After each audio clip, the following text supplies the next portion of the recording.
وَإِذْ قَالَ مُوسَى لِقَوْمِهِ يَا قَوْمِ إِنَّكُمْ ظَلَمْتُمْ أَنفُسَكُمْ بِاتِّخَاذِكُمُ الْعِجْلَ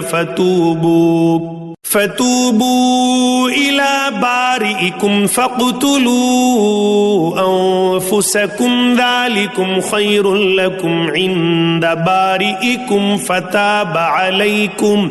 إنه هو التواب الرحيم۔ جب حضرت موسیٰ علیہ السلام نے اپنی قوم سے کہا کہ اے میری قوم، بچڑے کو معبود بنا کر تم نے اپنی جانوں پر ظلم کیا ہے، اب تم اپنے پیدا کرنے والے کی طرف رجوع کرو، اپنے کو آپس میں قتل کرو، تمہاری بہتری اللہ تعالیٰ کے نزدیک اسی میں ہے، تو اس نے تمہاری توبہ قبول کی، وہ توبہ قبول کرنے والا اور رحم و کرم کرنے والا ہے۔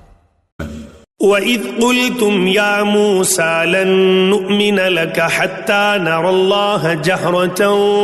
فَأَخَذَتْكُمُ الصَّاعِقَةُ وَأَنْتُمْ تَنْظُرُونَ۔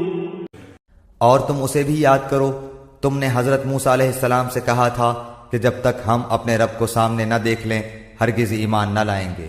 جس گستاخی کی سزا میں تم پر تمہارے دیکھتے ہوئے بجلی گری۔